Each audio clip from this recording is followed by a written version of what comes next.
Hello बच्चों, स्वागत है आप सभी का आज के इस सेशन में। आज के इस सेशन में हम एक नई कविता शुरू करने जा रहे हैं जिसका नाम है मन। अब इस मन के कवि है या फिर इन्हें हाइकूकार भी कह सकते हैं, विकास परिहार जी। तो चलिए हमेशा की तरह सबसे पहले देखते हैं कवि परिचय। विकास परिहार जी का जन्म 4 अगस्त 1983 गुना मध्य प्रदेश में हुआ।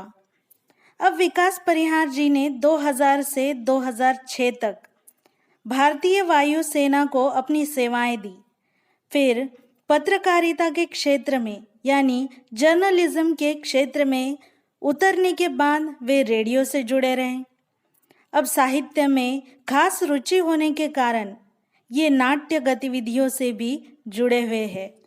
चलिए अब देखते हैं पद्य संबंधी कुछ बातें। आज की मन इस कविता की जो विधा है वह है हाइकू। हाइकू एक ऐसी विधा है जिसमें भाव को अधिक महत्व देकर किसी एक बात को कम से कम शब्दों में व्यक्त करने की कला। हाइकू यह विधा जापान की लोकप्रिय काव्य विधा है। इसे विश्व की सबसे छोटी कविता भी कहा जाता है। 5वें दशक से हिंदी साहित्य ने हाइकू को खुले मन से स्वीकार किया है। अब इस कविता का जो स्टांजा होता है वो कुल मिलाकर 17 वर्ण के ढांचे में लिखा जाता है। अब इस कविता के माध्यम से कवि ने अपने भाव और विचारों को व्यक्त करने की एक सफल कोशिश की है। अब मन इस शीर्षक में हाइकूकार यानी विकास परिहार जी ने जीवन के कई जीवन मूल्य, आदर्श, प्रकृति वैभव को, उनके जीवन के अनुभवों को, यथार्थता को व्यक्त करने की कोशिश की है, जो हमें अपने जीवन के अनुभवों के साथ जोड़ने के लिए और सोचने के लिए प्रेरित करती है। तो चलिए अब इस कविता की शुरुआत करते हैं। घना अंधेरा चमकता प्रकाश और अधिक, घना अंधेरा चमकता प्रकाश और अधिक। कवि कहते हैं कि जिस तरह शाम ढलते ही रात अंधेरे से पूरी तरह घिर जाती है और चारों तरफ बस अंधेरा ही अंधेरा नजर आता है, और ऐसे अंधेरे में कभी कभी एक आध दीपक या जुगनू चमकते हुए उस अंधेरे को चीर देने की कोशिश करता है और तब वह उस अंधेरे में और भी अधिक चमकने लगता है। उसी प्रकार हर मनुष्य का है। हर मनुष्य के जीवन में अनगिनत अंधेरा होता है। फिर वो अंधेरा परेशानियों का, चिंताओं का, मुसीबतों का होता है, परंतु जो मनुष्य इस अंधेरे को चीर देने की ताकत रखता है यानी उन परेशानियों का सामना करने की ताकत रखता है, वही मनुष्य जीवन के अंधकार में भी और अधिक चमकेगा और महानता प्राप्त करेगा। बस उसमें निडरता और हौसला चाहिए। अब देखते हैं आगे। करते जाओ, पाने की मत सोचो, जीवन सारा। करते जाओ, पाने की मत सोचो, जीवन सारा।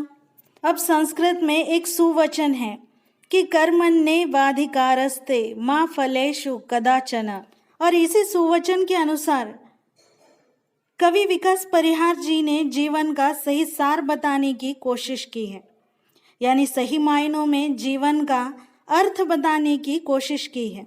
वे कहते हैं कि हमें अपने जीवन में बस कर्म यानी कार्य करते रहना चाहिए।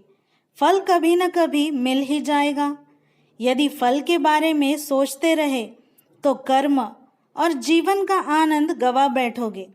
तो बस काम करते जाओ, फल तो अपने आप मिल जाएगा। अब किसी ने सही कहा है, काम करेंगे, जग में हम कुछ नाम करेंगे। अब बढ़ते हैं अगली पंक्तियों की तरफ। जीवन नैया मझधार में डोले, संभाले कौन। जीवन नैया मझधार में डोले, संभाले कौन। अब मानो कि यह दुनिया यानी यह संसार एक असीम यानी बहुत ही बड़ा सीमा रहित सागर है, तो हर मनुष्य का जीवन उस सागर में चल पड़ी नाव के समान है। जब मनुष्य अपना जीवन व्यतीत करता है तो संसार में अनगिनत बाधाएं सागर के तूफान की तरह आती है, और वही तूफान कमजोर नाव को जिस तरह डुबा देता है, उसी तरह कमजोर मनुष्य के जीवन को भी यह अनगिनत बाधाएं संसार सागर में डुबा देती है और उसका जीवन समाप्त हो जाता है। और इसीलिए हर एक को समझना चाहिए कि दुनिया में अपने जीवन की बागडोर खुद को ही संभालनी होगी। अपनी जिंदगी में कितने ही तूफान क्यों ना आए, अपनी नैया किनारे पार लगानी ही होगी। यहाँ कोई आपकी मदद करने वाला नहीं होगा। हाइकूकार भी वही सवाल पूछते हैं कि तुम्हारी जीवन नैया कौन संभालेगा। चलिए अब देखते हैं अगली पंक्तियाँ। रंग बिरंगे रंग संग लेकर आया फागुन, रंग बिरंगे रंग संग लेकर आया फागुन। कवि इन पंक्तियों में कहते हैं कि फागुन का जो महीना है वह अपने संग बसंत ऋतु के विविध रंग लेकर आया है। अब यह समय उल्लास और उमंग का समय है, यानी हम सभी को कुछ समय के लिए ही क्यों न हो चिंताओं और परेशानियों को भूलकर इस बसंत ऋतु का आनंद लेना चाहिए। चलिए अब बढ़ते हैं अगली पंक्तियों की तरफ। कांटों के बीच खिलखिलाता फूल देता प्रेरणा, कांटों के बीच खिलखिलाता फूल देता प्रेरणा। इस हाइकू में कवि ने मनुष्य के जीवन में संघर्ष और समस्याओं को कितना महत्व है ये बताया है। वे कहते हैं कि जैसे गुलाब का फूल कांटों में भी रहकर खिलता है तो और अधिक सुंदर लगता है, लेकिन साथ ही अपनी सुगंध चारों ओर फैलाता भी है। बिल्कुल इसी तरह मनुष्य को भी अपने जीवन में आई बाधाओं को बड़ी सरलता से और आसानी से स्वीकार कर उसे आगे बढ़ना चाहिए। तभी हम अपने जीवन को बड़ा ही सुंदर और अपने काम से सुगंधित कर सकते हैं। अब जो आगे जाकर किसी के लिए प्रेरणादायी बन जाएगा। जैसे रुकने वाला पानी सड़ता, रुकने वाला पहिया टेढ़ा, रुकने वाली कलम न चलती और विशेष बात रुकने वाली घड़ी न चलती। इसीलिए कवि हमें यहाँ पर कहते हैं कि समस्याओं को पहचान कर उसका सामना करें। उन समस्याओं से दूर भागने की कोशिश बिल्कुल बेकार है। चलिए अब आगे बढ़ते हैं। भीतरी कुंठा आँखों के द्वार से आई बाहर, भीतरी कुंठा आँखों के द्वार से आई बाहर। अब कहा जाता है कि मनुष्य नहीं, उसकी आँखें और चेहरा बोलता है। जब मनुष्य खुश होता है तब उसके चेहरे पर एक अलग ही चमक दिखाई देती है। उसी तरह मनुष्य के जीवन की जो निराशा है, उसकी जो अतृप्ति की भावनाएं हैं, उसके चेहरे पर और आंखों में उतरती है और उस मनुष्य का जीवन कितना निराशा से भरा हुआ है इसका हमें पता चलता है। ऐसे वक्त उन्हें प्रेरित करके उन्हें जीवन के महत्व से अवगत कराना चाहिए। और सबसे महत्वपूर्ण बात यह है कि हर एक को मनुष्य की आंखें और चेहरा पढ़ना आना चाहिए। चलिए अब देखते हैं अगली पंक्तियाँ। खारे जल से धुल गए विषाद मन पावन, खारे जल से धुल गए विषाद मन पावन। अब जो मनुष्य गलती करता है उसे तो चोट पहुंचनी ही है। अब इस धरती पर रहने वाले सभी मनुष्यों का स्वभाव एक जैसा नहीं होता। जो समझदार, अपने जीवन के प्रति आस्था रखने वाले, कर्म के यानी काम के प्रति निष्ठा रखने वाले अच्छे काम करते रहते हैं, परंतु भूल से या नासमझी से अगर उनसे गलती हो जाती है तो मन में एक प्रकार का असंतोष और रिश्तों में दूरी आ जाती है। परंतु अपनी भलाई चाहने वाले जैसे कि बड़े बुजुर्ग, गुरुजन वर्ग हमें कड़वी बातें करते हैं जो कि हमारे हित में होती है। जब सही और गलत का फर्क हमारी समझ में आ जाता है तो मन के सारे दुख, निराशा बस दूर हो जाते हैं और हमारा मन और हमारी सोच और हमारे व्यवहार में परिवर्तन आ जाता है। हम सभी को याद रखना होगा कि अपनी भलाई के लिए की गई कड़वी बातें हमेशा मीठी ही होती है। अगली पंक्तियाँ। मृत्यु को जीना जीवन विष पीना, है जिजीविषा, मृत्यु को जीना, जीवन विष पीना है जिजीविषा। इन पंक्तियों में कवि कहते हैं कि मनुष्य को इस बात को समझना होगा कि जीवन जहर से भरा हुआ है। अब ये जहर यानी अनगिनत बाधाएं और समस्याएं, और इस जहर को पीकर उसे अमृत में बदलकर जीवन को बेहतर बनाना ही जिंदगी है। और हाँ, हम बेहतर बनाएंगे, यह जीने का मकसद और यह इच्छा होनी चाहिए।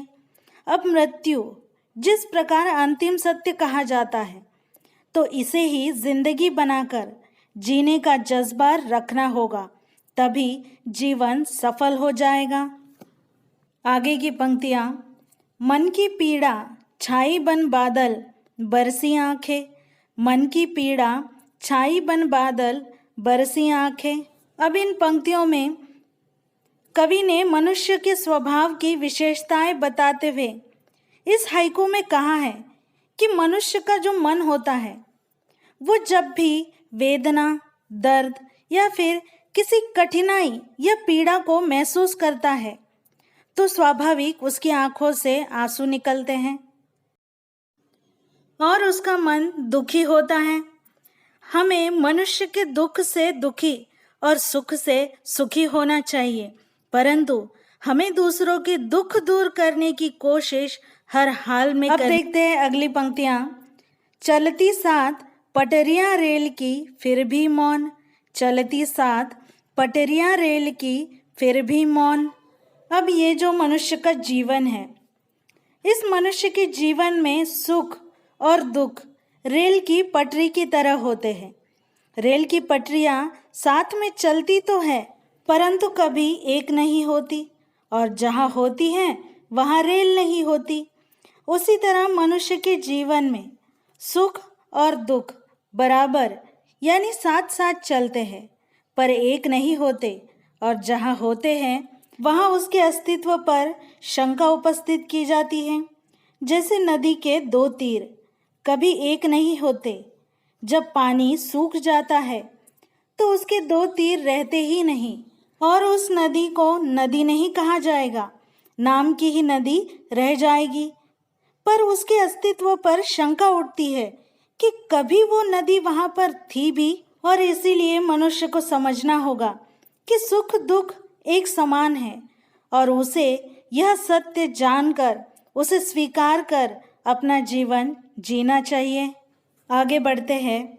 सितारे छिपे बादलों की ओट में सुना आकाश, सितारे छिपे बादलों की ओट में सुना आकाश।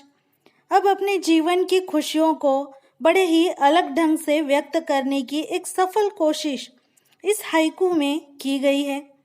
अब आसमान, आसमान यानी हमारा जीवन, सितारे यानी हमारी खुशियाँ, और बादल यानी बाधाएं।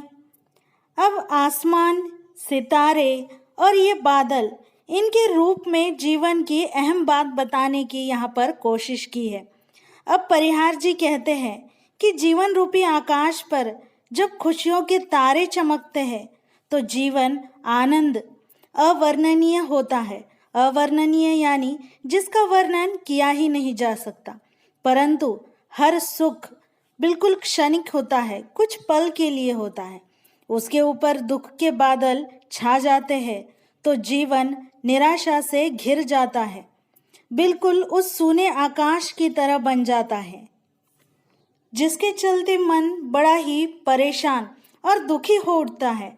हमें कोशिश करनी होगी कि दुख का पर्दा हमेशा के लिए हट जाए। देखते हैं अगली पंक्तियाँ।